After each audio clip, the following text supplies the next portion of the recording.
সম্মানিত উপস্থিতি, এই পর্যায়ে পবিত্র কালাম হাকিম থেকে তেলাওয়াত নিয়ে বয়ান নিয়ে আসছেন মাওলানা মোহাম্মদ আব্দুল্লাহ আল নোমান, আরবি প্রভাষক, মল্লিকা দিঘিরপাড় পাতিল মাদ্রাসা, খতিব বাইতুল নূর জামে মসজিদ। উনি এখন আপনাদের সম্মুখে পবিত্র কালাম হাকিম থেকে বয়ান পেশ করবেন।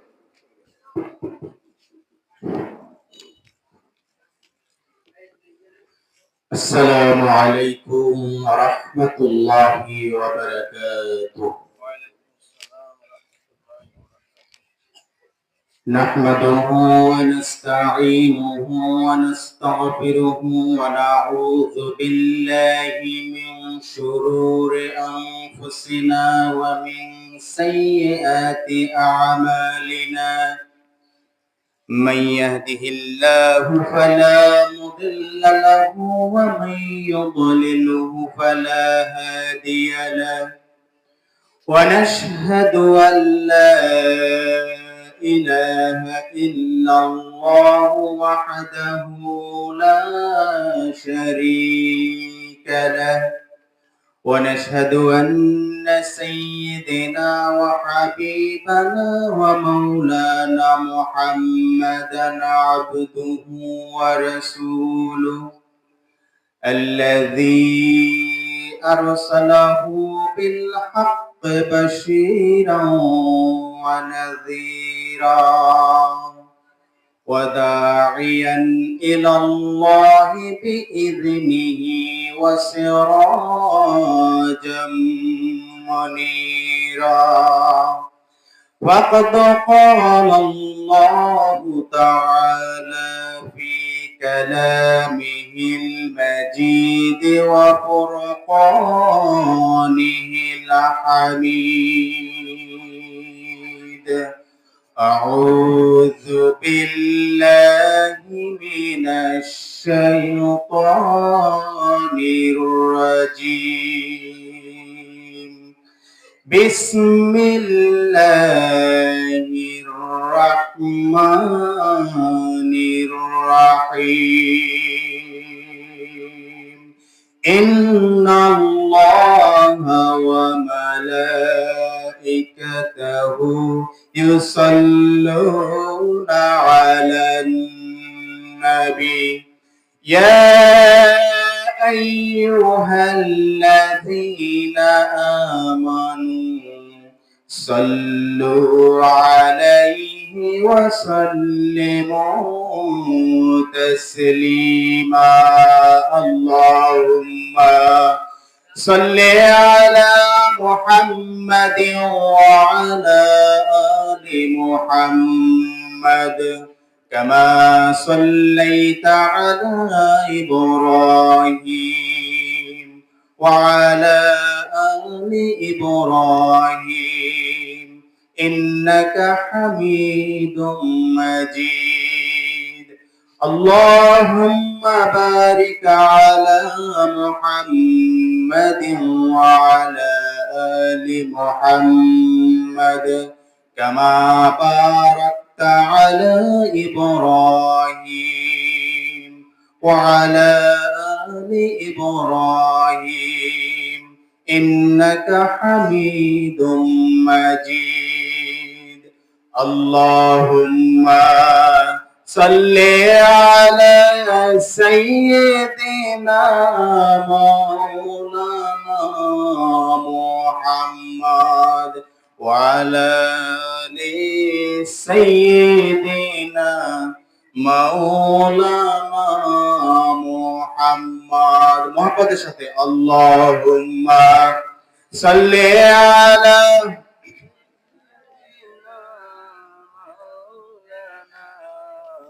وعلى آل سيدنا مولانا محمد. رسول আমার ভালোবাসা, রসুল আমার আলো আশা, রসুল আমার প্রেম বিরহের মূল আলোচনা, রসুল আমার কাজে কর্মে অনুপ্রেরণা। আল্লাহুম্মা সাল্লি আলা মাওলানা মুহাম্মদ ওয়া আলা আলি সাইয়্যিদিনা মাওলানা মুহাম্মদ। তুমি কামলিওয়ালা, তুমি কাউসারওয়ালা, তোমারি প্রেমে গেথেছি ফুলের মালা। তুমি কামলিওয়ালা, তুমি মদিনাওয়ালা, তোমারি প্রেমে গেথেছি ফুলের মালা। আল্লাহুম্মা সাল্লি আলা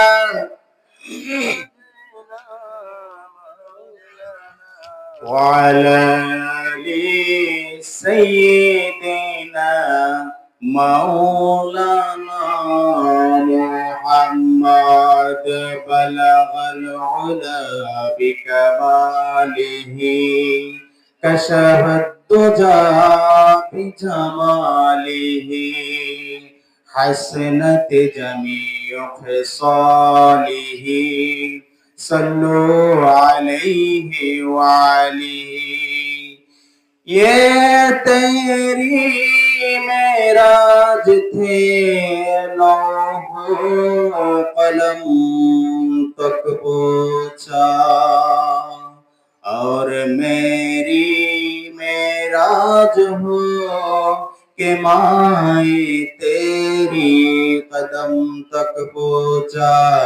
बलगल उला बिकमालिही कशफत दुजा बिजमालिही हसनत जमीअ खिसालिही सल्लु अलैहि वालिही। मोहम्मद मुस्तफा तुम्हें हबीबे पाक दीगर हो, सफिए आसिया मुश्किल कुशाए रोज महशर हो। बलगल उला बिकमालिही कशफत दुजा बिजमालिही हसनत जमीअ खिसालिही सल्लु अलैहि वालिही। ঐতিহ্যবাহী দ্বীনী প্রতিষ্ঠান জাদইয়া দিঘিরপাড় তালিমুল কোরআন নুরানী মাদ্রাসা কর্তৃক আয়োজিত বার্ষিক তাফসিরুল কোরআন মাহফিলের সম্মানিত সভাপতি আমার শ্রদ্ধেয় ওস্তাদ হযরত মাওলানা আব্দুর রহমান সাহেব দামাত বারাকাতুল আলিয়া, সামনে উপবিষ্ট পার্শ্ববর্তী এবং আশপাশ থেকে আগত দিন প্রেমী, কোরআন প্রেমী, ইসলাম প্রেমী মুসলমান দিনদার ভাইরা, পর্দার আড়ালের মা এবং বোনেরা, সম্মানিত এলাকাবাসী, আমরা সর্বপ্রথম আল্লাহ তাআলার দরবারে কালেমাতুশ শুকর আদায় করব যে আল্লাহ তাআলা আমাদেরকে সালাতুল মাগরিবের পরে যাবতীয়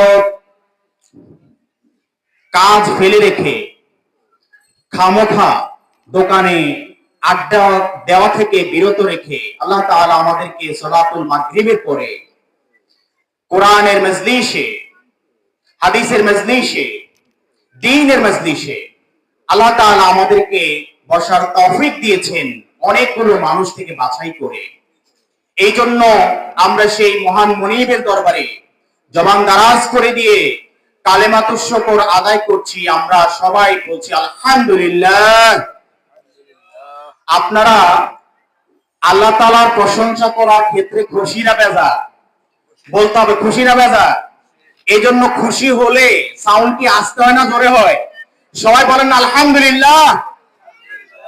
সম্মানিত হাজিরিন, কথা বলবো নির্দিষ্ট একটা বিষয় নিয়ে। যেহেতু এটা কোরআনের মজলিস, হাদিসের মজলিস, কোরআন এবং হাদিসের মজলিসে কথা হতে হবে শুধু কোরআন থেকে এবং হাদিস থেকে। কোন রকম কিস্সা কাহিনী, কোন ধরনের গাল গল্প দিয়ে তাফসীরুল কোরআন মাহফিলের অনুষ্ঠানকে, হাদিসের অনুষ্ঠানকে বরবাদ করে দেওয়ার কোনো সুযোগ নাই। এজন্য সম্মানিত হাজরিন, আমি কথা বলবো নির্দিষ্ট একটা বিষয়ে ইনশাআল্লাহ। আল্লাহ তাআলা যাতে আমাদেরকে প্রথমে সঠিকভাবে শোনার এবং পরবর্তীতে শুনে আমরা যা বুঝতে পারবো সেটা যেন আমল করার তৌফিক দান করেন। আমরা সবাই বলি আল্লাহুম্মা আমিন। সম্মানিত হাজরিন, কথা বলবো আপনাদের সামনে ইনশাআল্লাহ ইলম অর্জনের গুরুত্ব এবং ইলম অর্জনে নুরানি মাদ্রাসার ভূমিকা। এটা যেহেতু একটা দ্বীনি প্রতিষ্ঠান, নুরানি মাদ্রাসা, এজন্য আমার কাছে মনে হয়েছে যে এই বিষয়ে আসলে কোরআন হাদিসের মানদণ্ডে আসলে কি আছে, কোরআন হাদিস দিয়ে যদি আমরা এটাকে যাচাই বাছাই করি, এটাকে ঘষামাজা করি, তাহলে এখান থেকে আমরা কি পাই, আমাদের জন্য এখানে সার্থকতা কি। ইনশাআল্লাহ আল্লাহ তাআলা যদি তার এই গোলামকে যদি সেই তৌফিক দান করেন, আমি চেষ্টা করব ওয়া তাওফীকি ইল্লা বিল্লাহ বিফাদলিল্লাহি তাআলা ওয়া তাবারাকা ওয়া বিআউনিল্লাহি তাআলা ওয়া তাবারাকা আমি আপনাদের সামনে কোরআন এবং হাদিস থেকে কিছু কথা বলার চেষ্টা করব ইনশাআল্লাহ। সম্মানিত উপস্থিতি, আল্লাহ তাআলার প্রথম যে আদেশ এটাই ছিল পড়ো। কি ছিল বলেন? পড়ো। আল্লাহ তাআলা কোরআনের সর্বপ্রথম পৃথিবীতে যেই কোরআন নাজিল করেছিলেন, এই কোরআনের প্রথম শব্দ ছিল কি? পড়ো। আল্লাহ তাআলা এই পৃথিবীতে পবিত্র কোরআন পাঠিয়েছেন। এই পবিত্র কোরআনের মধ্যে আল্লাহ তাআলা প্রথম শব্দ পড়েছিলেন যে পড়ো। এই কোরআন যখন নবী করিম সাল্লাল্লাহু আলাইহি সাল্লামের উপরে নাজিল হয়, সর্বপ্রথম আল্লাহ তাআলা সূরা আলাকের প্রথম 5 আয়াত, এর মধ্যে প্রথম যেই শব্দটা ছিল সেই শব্দটা ছিল ইকরা। ইকরা শব্দের অর্থ হচ্ছে পড়ো। আল্লাহ তাআলা বলছেন ইকরা বিইসমি রাব্বিকাল্লাযী খালাক খালাকাল ইনসানা মিন আলাক। আল্লাহ তাআলা বলছেন হে নবী, হে আমার প্রিয় নবী, আপনি পড়ুন, আপনার প্রভুর নামে যিনি আপনাকে সৃষ্টি করেছেন। আপনি সর্বপ্রথম পড়ুন। আপনি যখন দ্বীনের দাওয়াত প্রচার করবেন, এই দ্বীনের দাওয়াত প্রচার করার জন্য আপনার প্রথম যে শব্দ আমি আপনাকে শিখিয়ে দিচ্ছি সেটা হচ্ছে পড়ো। আপনি যখন দ্বীনের দাওয়াত দিবেন, আপনি যখন আমার বান্দাদের কাছে এই কোরআনের দাওয়াত, ইসলামের দাওয়াত যখন আপনি দিবেন, তখন আপনার জন্য এটা লাজিম হয়ে গেছে, আপনি ব্যবহার করবেন পড়ো। ইকরা বিইসমি রাব্বিকাল্লাযী খালাক, পড়ুন আপনার প্রভুর নামে যিনি আপনাকে সৃষ্টি করেছেন। Read in the name of your lord who has created. Allah তাআলা তার নবীকে যেহেতু এই শব্দটা শিখিয়েছেন, যেহেতু নবীকে এই প্রথম শব্দটা শিখিয়েছেন, আমরা নবীর ওয়ারিস হিসাবে, আমরা নবীর উম্মত হিসাবে আমাদের জন্য প্রথম শব্দ হতে হবে পড়ো। আর যার কাছে জ্ঞান আছে, তার কোনো কিছুরই অভাব নাই, তাকে কোনো অবস্থাতেই শয়তান ধোঁকা দিতে পারে না। শয়তান যখন তার কাছে ধোঁকা দেওয়ার জন্য আসে, তখন অন্তত 10 বার চিন্তা করে এই ব্যক্তির কাছে জ্ঞান আছে, এই ব্যক্তির কাছে ইলম আছে, এই ব্যক্তির কাছে কোরআন আছে, সুতরাং এই ব্যক্তিকে যদি আমি ধোঁকা দিতে যাই, উল্টো আমি সেখানে মাইর খাবো। ঠিক কিনা বলেন? এই জন্য আল্লাহ তাআলা যেহেতু সূরা আলাকের মধ্যে বলছেন ইকরা বিইসমি রাব্বিকাল্লাযী খালাক, হে নবী আপনি পড়ুন আপনার প্রভুর নামে যিনি আপনাকে সৃষ্টি করেছেন। খালাকাল ইনসানা মিন আলাক, এবং তিনি মানব জাতিকে সৃষ্টি করেছেন এক ফোঁটা নাবাক পানি থেকে। এক ফোঁটা নাবাক পানিকে তিনি রক্তপিণ্ড বানিয়েছেন।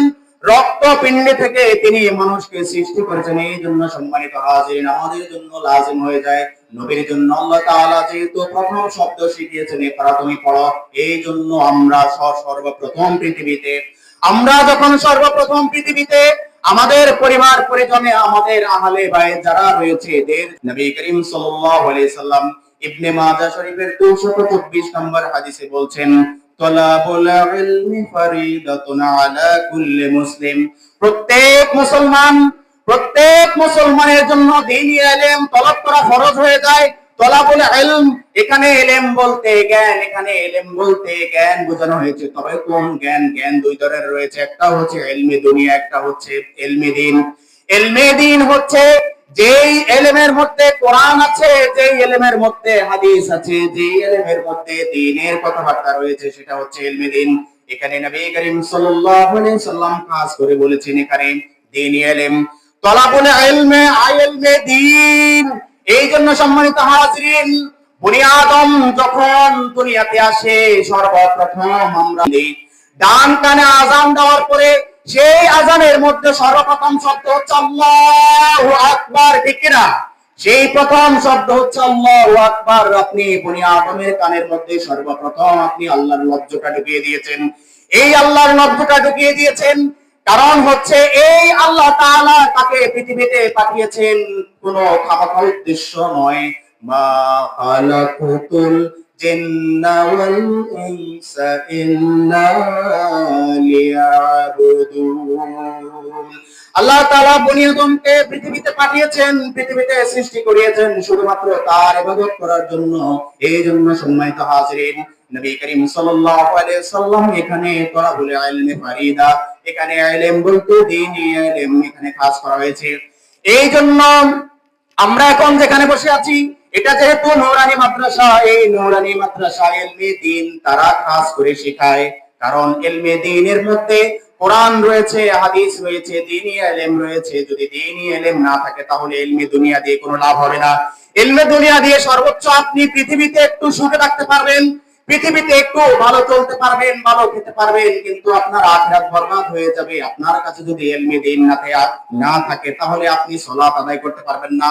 সালাতে কোথায় কি পড়তে হবে সেটা আপনি জানবেন না, ওযু কি করতে হবে আপনি সেটা জানবেন না, মানুষ মৃত্যুবরণ করার পরে কিভাবে তার জন্য দোয়া করতে হয়, কিভাবে মাফ হওয়ার জন্য দোয়া করতে হয় সেটা আপনি জানবেন না। এই জন্য সম্মানিত হাজিরিন, নূরানী মাদ্রাসাগুলো দ্বীনি ইলম প্রচারের জন্য অন্যতম ভূমিকা পালন করছে। নূরানী মাদ্রাসাগুলোকে ছোট করে দেখার সুযোগ নাই। এই সমাজে, এই দেশে যদি নূরানী মাদ্রাসা না থাকতো তাহলে দ্বীনি ইলম আরো আগে অনেক নিচু স্তরে চলে যেত, ঠিক কিনা বলেন? দ্বীনি ইলম যদি আপনার ঘরে না থাকে, আপনার ঘরে অশান্তি লেগে থাকবে। দ্বীনি ইলম যদি আপনার সমাজে না থাকে, আপনার সমাজে অশান্তি লেগে থাকবে। দ্বীনি ইলম যদি আপনার রাষ্ট্রে না থাকে তাহলে আপনার রাষ্ট্রের মধ্যে আপনার অশান্তি লেগে থাকবে। তলাবুল ইলমি ফরিদাতুন আলা কুল্লি মুসলিম। ইবনে মাজাহ শরীফের 224 নম্বর হাদিসে নবী করিম সাল্লাল্লাহু আলাইহি ওয়াসাল্লাম জ্ঞান অর্জন করা প্রত্যেক মুসলমান নর নারীর জন্য তিনি ফরজ করে দিয়েছেন। এখানে খাস করে সম্মানিত হাজিরিন, দ্বীনি ইলমকে খাস করে তিনি বুঝিয়েছেন। দ্বীনি ইলম শেখানোর পরে যদি আপনার ইচ্ছা হয় আপনার ছেলেকে, আপনার মেয়েকে আপনি ইলমে দুনিয়া শিক্ষা দিতে পারেন, এখানে কোনো বাধা নাই, এখানে কোনো বাধা নাই। ইসলাম এখানে উৎসাহিত করেছে। তবে ইসলামী শিক্ষা ব্যতীত আপনার ইলমে দুনিয়ার কোনো দাম নাই। ইলমে দুনিয়া আপনাকে শয়তানের পথে নিয়ে যাবে, ইলমে দুনিয়া আপনাকে জাহান্নামের পথে নিয়ে যাবে। কিন্তু আপনার ইলমে দুনিয়ার সাথে যদি ইলমে দ্বীন থাকে তাহলে দুইটার সমন্বয় আপনি দুনিয়াতেও সফল হতে পারবেন, আখিরাতেও সফল হতে পারবেন।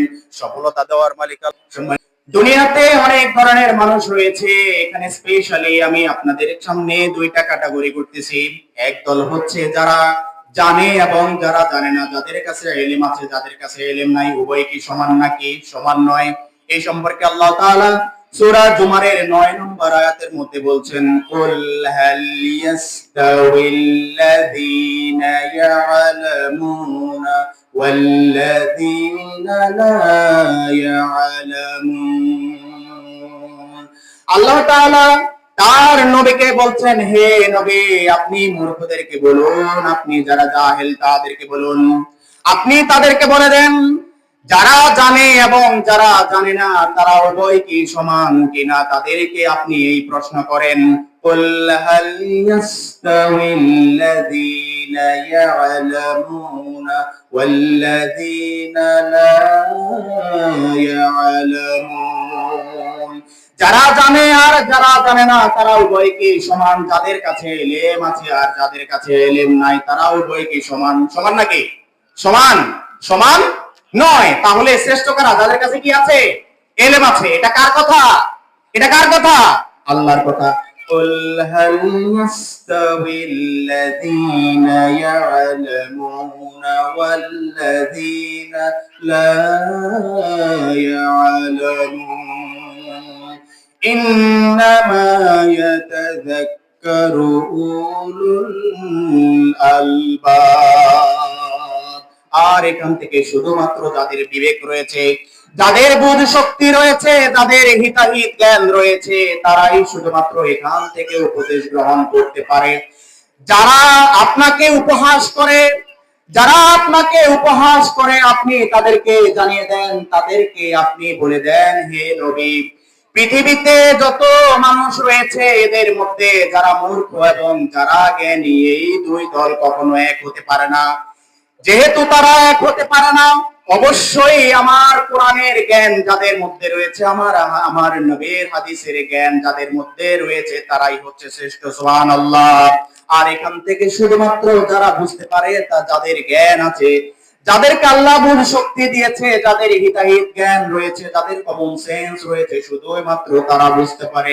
ইন্নামা ইয়াতাযাক্কারু উলুল আলবাব। এই জন্য সম্মানিত হাজিরিন, আমরা যাতে হিতাহিত জ্ঞান সম্পন্ন হইতে পারি, আমরা যাতে এগুলা বুঝতে পারি, এই জন্য আমাদের পরিবারের ছেলে এবং মেয়ে যারা রয়েছে এদের জন্য প্রাথমিক শিক্ষা হিসেবে আমরা নূরানি শিক্ষা দেব, এদের জন্য প্রাথমিক শিক্ষা হিসেবে আমরা কোরআনের শিক্ষা দেব, হাদিসের শিক্ষা দেব। নূরানি মাদ্রাসাগুলোতে যেহেতু আপনার কোরআন এবং হাদিসের আলোকে সিলেবাস তারা রেডি করে, এই জন্য আমরা নূরানি মাদ্রাসাতে আমাদের ছেলে এবং মেয়েদেরকে দিব। সম্মানিত হাজিরিন, আপনি যখন মৃত্যুবরণ করবেন তাহলে তখন দেখবেন আপনার এই ছেলে, আপনার এই মেয়ে কত সুন্দর করে আপনার জন্য দোয়া করে। এই ছেলে এবং এই মেয়ে যখন নূরানি মাদ্রাসা থেকে যখন ছুটি হওয়ার পরে আপনার বাড়িতে যায়, তখন তাদের মুখ দিয়ে বের হয়, আসসালামু আলাইকুম ওয়া রাহমাতুল্লাহ। কিন্তু আপনি দেখেন, যেই ছেলে বা যেই মেয়েটা প্রাইমারি স্কুলে পড়ে বা কোনো কিন্ডারগার্টেনে পড়ে, তারা সেই শিক্ষা দেয় না। তারা শুধু তাদেরকে জাতীয় সঙ্গীত সহ অন্যান্য যেই সমস্ত জাগতিক বিষয়গুলো রয়েছে এগুলার প্রতি তারা শুধু উৎসাহিত করে, কিন্তু নূরানি মাদ্রাসার মধ্যে তারা যে ইলমে দ্বীনের উপরে ফোকাস করে, এই ইলমে দ্বীনের যে তাসির, এটার প্রথম যে একটা নমুনা, এটার যে প্রথম একটা স্বভাব, একটা সিম্পটম, তখন আপনার বাচ্চা যখন বাড়িতে যায় তখন সে আপনাকে কত সুন্দর করে সালাম দেয়, আসসালামু আলাইকুম ওয়া রাহমাতুল্লাহ, দেয় কিনা? এই জন্য দ্বীনি ইলমের দরকার আছে কিনা? সে আসসালামু আলাইকুম ওয়া রাহমাতুল্লাহ, এটা তারা আপনাকে কি করেছে? দোয়া করেছে না অভিশাপ দিয়েছে? দোয়া করেছে। এই জন্য সম্মানিত হাজিরিন, নূরানি মাদ্রাসার ছাত্ররা যদি আপনি তাদেরকে ঠিক মতো আপনি গাইড দিতে পারেন, তখন দেখবেন তারা নষ্ট হবে না, তারা ধ্বংসের পথে যাবে না, তারা মাদকের পথে যাবে না, তারা তাস জুয়ার পথে যাবে না, তারা কোনো খারাপ পথে যাবে না, তারা মদ গাঁজা পেনসিডিল খাবে না, তারা কোনো কিশোর গ্যাংয়ের কাছে যাবে না, তারা কোনো সন্ত্রাসী বাহিনীর কাছে যাবে না, তাও যাবে না। কারণ তারা জানে তাদের কাছে দ্বীনি ইলম রয়েছে, কারণ তারা জানে এই সমস্তগুলো আল্লাহ তাআলা হারাম করেছেন। এই বিষয়গুলো, এই শিক্ষাগুলো তাদেরকে শুরুতেই নূরানি মাদ্রাসাগুলো দিয়ে থাকে।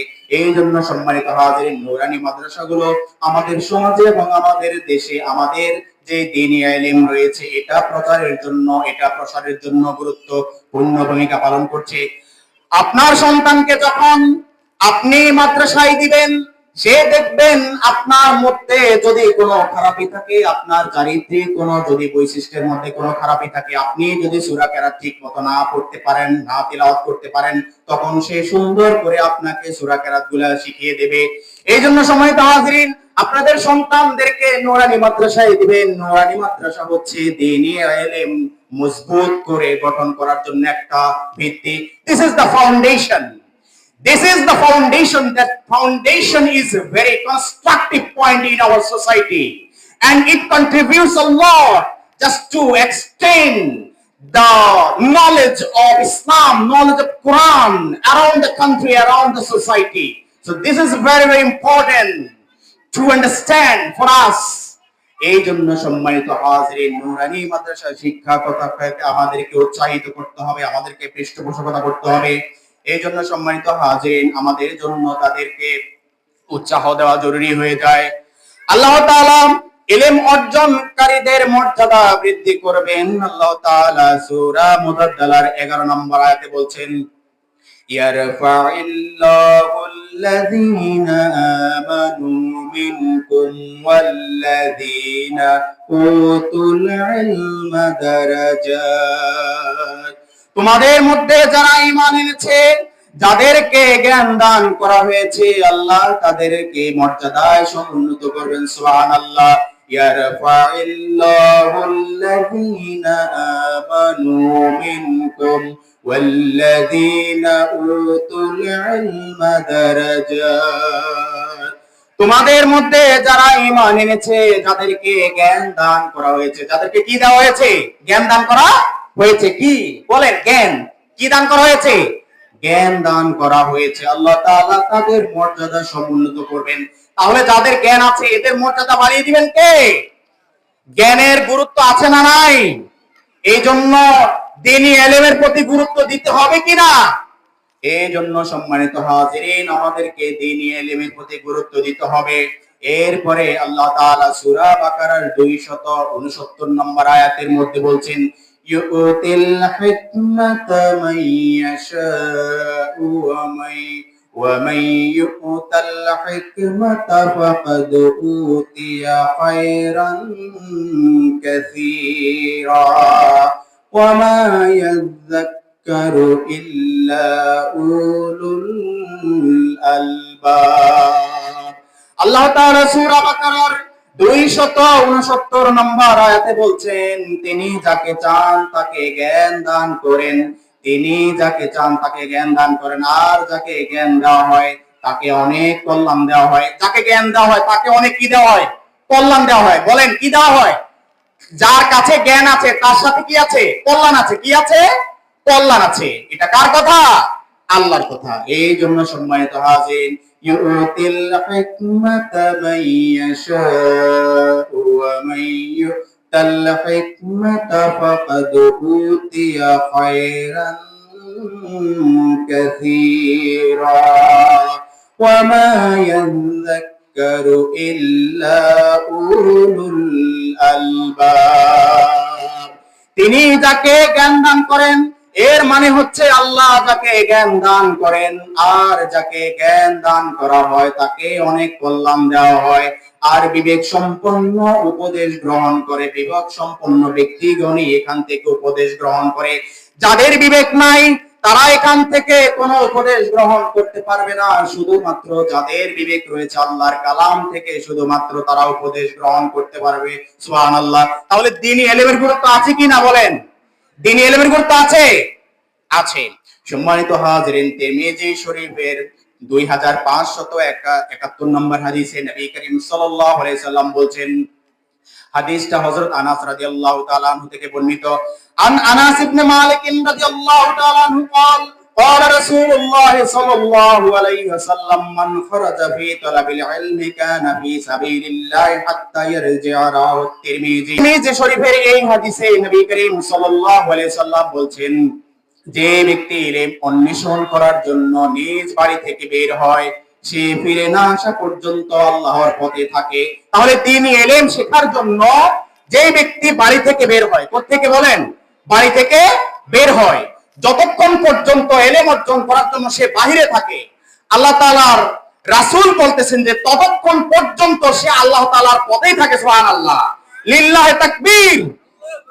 এই জন্য সম্মানিত হাজিরিন, আপনি যখন ইলম অর্জন করবেন, ইলম তলব করার জন্য, ইলম হাসিল করার জন্য আপনার বাড়ি থেকে বের হবেন, মনে করতে হবে আপনার এই পুরো সময়টা আল্লাহ তাআলা ইবাদতের মধ্যে শামিল করে দিবেন। সুবহানাল্লাহ।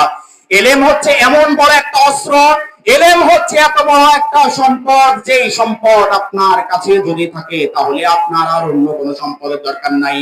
আমরা চিন্তা করছি আমার ছেলে আমার মেয়ের জন্য কত টাকা রেখে যাব, কয়টা বিল্ডিং রেখে যাব, কতটুকু জায়গা জমি রেখে যাব, কতটুকু ব্যাংক ব্যালেন্স রেখে যাব, এটা নিয়ে চিন্তা করি।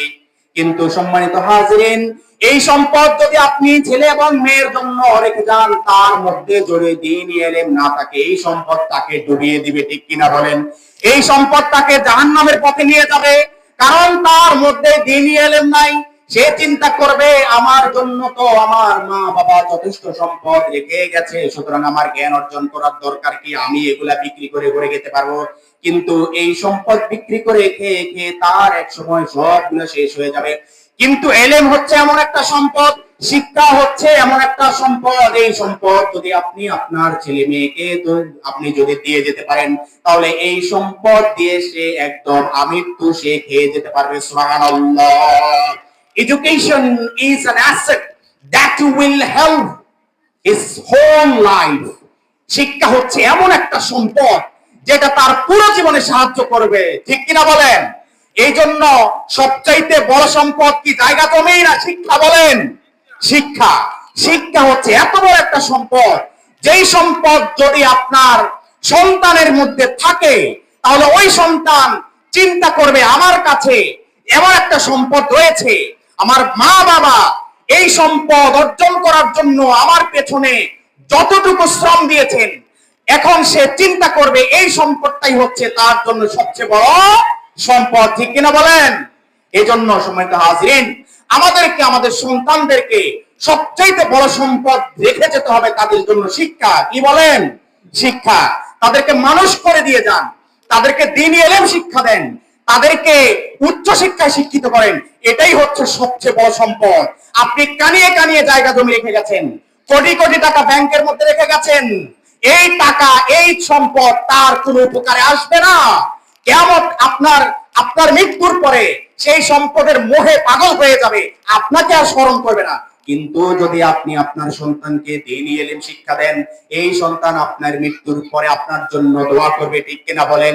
আপনি যদি কবরে বসে সদকায়ে জারিয়ার সওয়াব যদি পেতে চান, আপনি কবরে থাকা অবস্থায় যদি আপনি সওয়াব কামাই করতে চান, সওয়াব যদি অর্জন করতে চান, তাহলে আপনার সন্তানদেরকে দ্বীনি ইলম শিক্ষা দিবেন। এই জন্য দ্বীনি ইলমের জন্য এত গুরুত্বপূর্ণ আল্লাহ তাআলা এবং তার নবী করিম সাল্লাল্লাহু আলাইহি সাল্লাম দ্বীনি ইলম অর্জনের জন্য এত উৎসাহ দিয়েছেন। তিরমিজি শরীফের 2570 নাম্বার হাদিসে নবী করিম সাল্লাল্লাহু আলাইহি ওয়াসাল্লাম বলছেন, হাদিসটি হযরত আবু হুরায়রা রাদিয়াল্লাহু তাআলা আনহু থেকে বর্ণিত। আন আবি হুরায়রা রাদিয়াল্লাহু তাআলা আনহু قال قال رسول الله صلى الله عليه وسلم من سلك طريقا يلتمس فيه علما سهل الله له طريقا إلى الجنة। হযরত আবু হুরায়রা রাদিয়াল্লাহু তাআলা আনহু থেকে বর্ণিত তিরমিজি শরীফের 2570 নম্বর হাদিসে নবী করিম সাল্লাল্লাহু আলাইহি সাল্লাম বলছেন, যে ব্যক্তি ইলম হাসিল করার জন্য কোন পথে চলে, কোন রাস্তায় বের হয়, আল্লাহ তাআলা তার জন্য জান্নাতে যাওয়ার পথ সহজ করে দেন। সুবহানাল্লাহ। এই জন্য সম্মানিত হাজিরিন, ইলম যখন আপনি অর্জন করছেন, ইলম অর্জন করার জন্য আপনি যখন কোন জায়গায় গিয়েছেন, আপনার যাওয়াটাও ইবাদত হয়ে গেছে। আপনি ওইখানে যতদিন ছিলেন সেই সময়টায় আপনার ইবাদতের জন্য এটা বরাদ্দ হয়ে গেছে।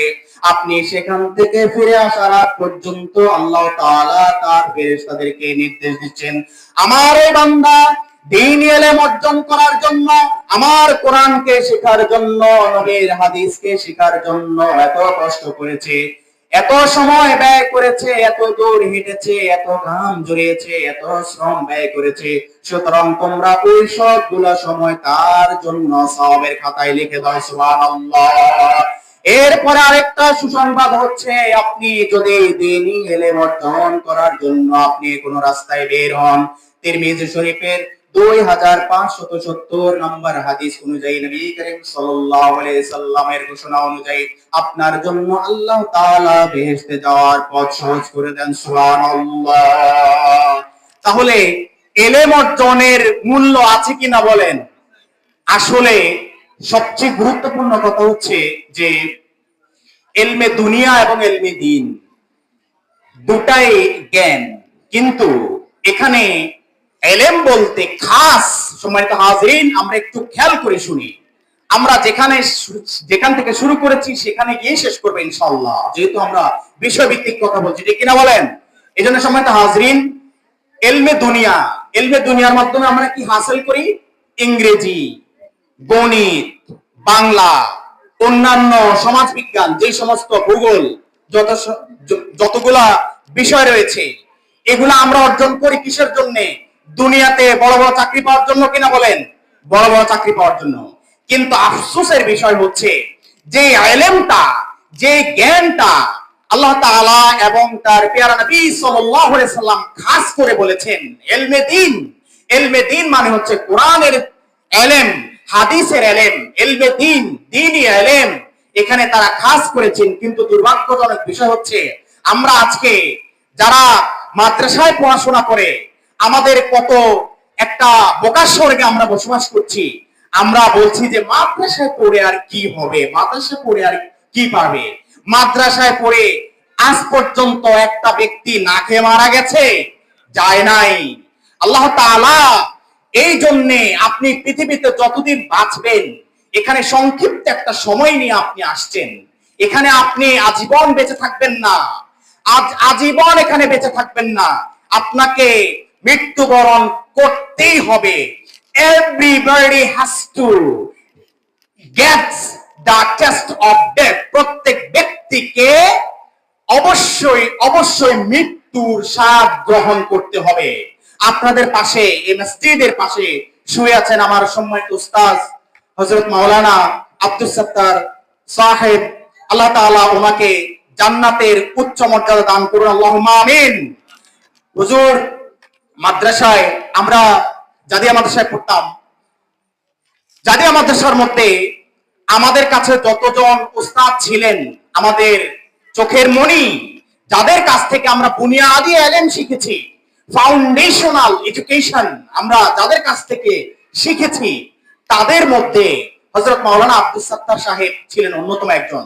আমার বাম পাশে বসা আজকের মাহফিলের সম্মানিত সভাপতি হযরত মাওলানা আব্দুর রহমান সাহেব, উনিও আমার উস্তাদ।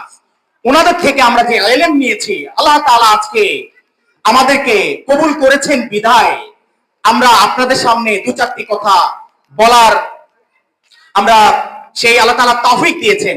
তো সম্মানিত হাজিরিন, সর্বশেষ কথা হচ্ছে যে আমার আলোচনার মূল বিষয় ছিল যে ইলমে দিন, দ্বীনি ইলম, এই দ্বীনি ইলম অর্জনের গুরুত্ব, প্রয়োজনীয়তা এবং নূরানি মাদ্রাসাগুলোর ভূমিকা।